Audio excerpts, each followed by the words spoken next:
घोड़े की तरह तेज पर दिल में गहरी करुणा, ऊर्जा से भरे पर भीतर एक साधक की शांति, मंगल की ज्वाला और केतु का मोक्ष, यही है अश्विनी नक्षत्र का अद्भुत संगम।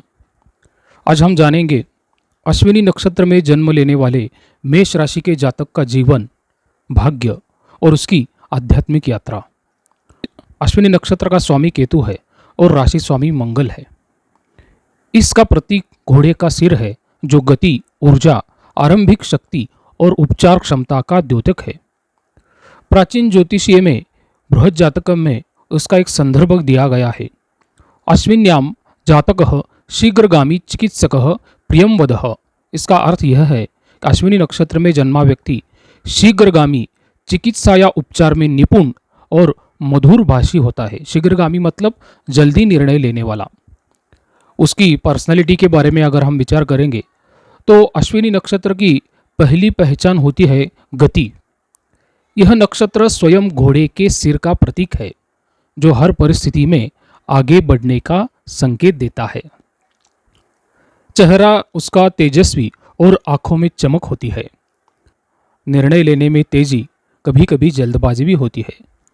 बातचीत में आत्मविश्वास और लोगों को तुरंत प्रभावित करने की क्षमता भी होती है। जहाँ भी जाते हैं ना, वहाँ ऊर्जा और सक्रियता का माहौल बना देते हैं। उनका मानसिक स्वभाव कैसा होगा? केतु का स्वामित्व जातक के मन में रहस्यमय और शोधपूर्ण दृष्टिकोण लाता है, क्योंकि अश्विनी नक्षत्र का स्वामी ही केतु है। नई चीजें सीखने और समझने की तीव्रता उनमें बहुत ज़्यादा होती है। वो बहुत जिज्ञासु होते हैं इसके बारे में। परिस्थितियों को तुरंत परख लेने की अद्भुत क्षमता अश्विनी नक्षत्र के जातकों में होती है। अपने लक्ष्य के लिए जोखिम लेने से नहीं डरते वो। मानसिक रूप से बेहद स्वतंत्र, किसी के दबाव में रहना उनको हालांकि पसंद ही नहीं है। अगर उनका भावनात्मक पक्ष कैसा है, इसके बारे में अगर हम विचार करेंगे ना, तो ये जातक भावनात्मक रूप से मजबूत होते हैं, लेकिन उनके प्यार और स्नेह उतना ही गहरा होता है जितनी उनकी गति तेज होती है।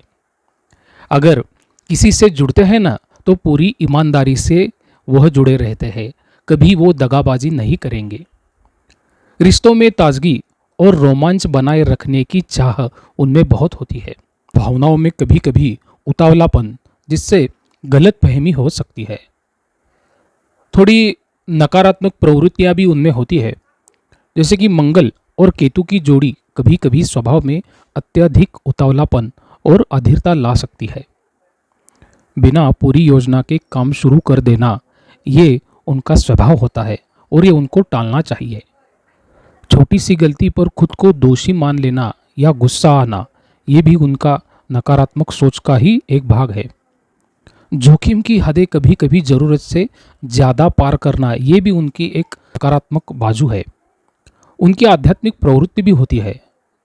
केतु स्वामी होने के कारण जातक में एक समय ऐसा आता है जब वह भौतिक सफलता के बावजूद अंदर से खालीपन महसूस करता है। यही क्षण उसके आध्यात्मिक सफर का प्रारंभ भी होता है। ध्यान, योग और मंत्र साधना में स्वाभाविक रुचि उनमें बहुत होती है। जीवन के उद्देश्य को समझने की गहरी खोज उनमें बहुत होती है। अपने अनुभवों से दूसरों को मार्गदर्शन करने की क्षमता भी अश्विनी नक्षत्र के जातक में होती है। आध्यात्मिकता इनके लिए भागने का साधन नहीं, बल्कि उनके लिए ऊर्जा का संतुलन होता है। बृहद संहिता में वराह मिहिर लिखते हैं कि अश्विन्याम जन्मनः प्रौढ़ः शीघ्र कर्मा प्रियंवदः अश्विन्याम वर्तते यह स्यात् स्वस्य अश्वसदृश विक्रमः। इसका अर्थ यह है, अश्विनी में जन्मा जातक परिपक्व विचारों वाला, कार्य में तीव्र गति से आगे बढ़ने वाला, वाणी से लोगों को आकर्षित करने वाला और घोड़े की तरह पराक्रमी होता है। जीवन के विभिन्न पहलुओं में अश्विनी नक्षत्र का जातक कैसा रहेगा? जन्म के शुरुआती वर्षों में अश्विनी जातक को थोड़ा अस्थिर वातावरण मिलता है। बार बार स्थान परिवर्तन या परिस्थितियों में बदलाव संभव होता है। स्वभाव में जिज्ञासा और नई चीजें सीखने की एक ललक बचपन से ही रहती है। शिक्षा और करियर कैसे होते हैं? यह नक्षत्र गति और नवीनता का प्रतीक है। इसलिए जातक नई तकनीकों, खेल, चिकित्सा, सेना, पुलिस, इंजीनियरिंग या मैकेनिकल कार्यों में आगे बढ़ सकता है। व्यापार में भी यह जातक साहसिक निर्णय लेकर सफल हो सकता है, परंतु जल्दबाजी में गलत कदम उठाने से बचना आवश्यक है।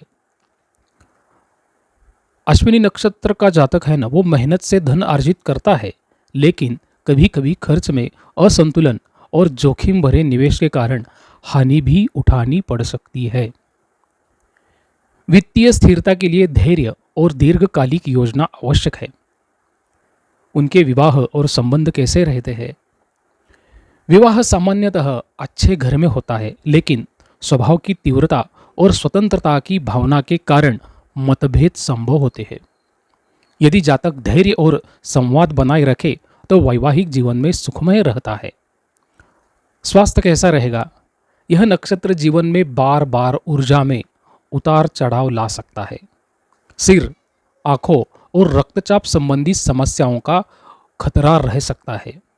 खेल, व्यायाम और योग जीवन भर लाभकारी उनके लिए रहते हैं। उनका आध्यात्मिक झुकाव कैसा होता है? केतु के स्वामित्व के कारण जातक में रहस्यमय और आध्यात्मिक प्रवृत्ति भी होती है। जीवन में एक समय ऐसा आता है जब जातक भौतिक सुख सुविधाओं से अलग होकर आत्मचिंतन और साधना की ओर बढ़ता है। फलदीपिका, जो भी अति प्राचीन ग्रंथ है, उसमें यह कहा गया है, अश्विन्याम जायते यस्तु बुद्धिमान शीघ्र कर्मकृत प्रिय वाक्य समायुक्तो धनी च स्यात् सदा नृपः।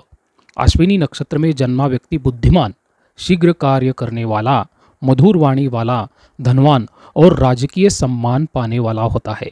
अश्विनी नक्षत्र जैसे कि मेष राशि में आता है तो उसके लिए शास्त्र में उपाय दिए गए हैं।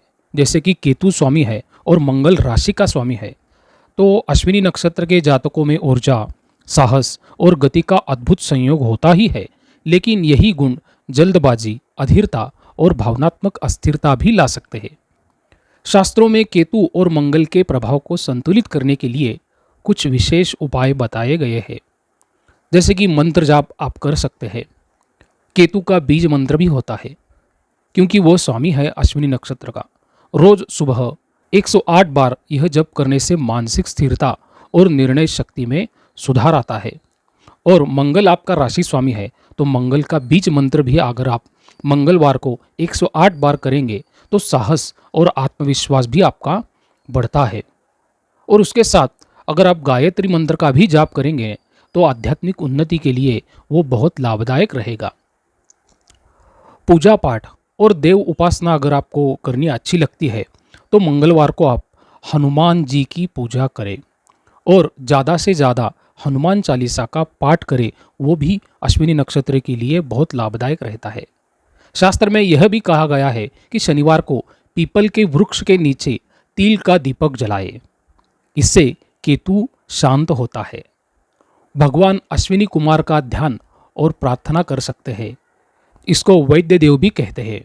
ओम अश्विनी कुमाराभ्याम नमः। रोग और मानसिक अस्थिरता से मुक्ति के लिए यह अश्विनी नक्षत्र का मंत्र है। दान और सेवा भी आप कर सकते हैं।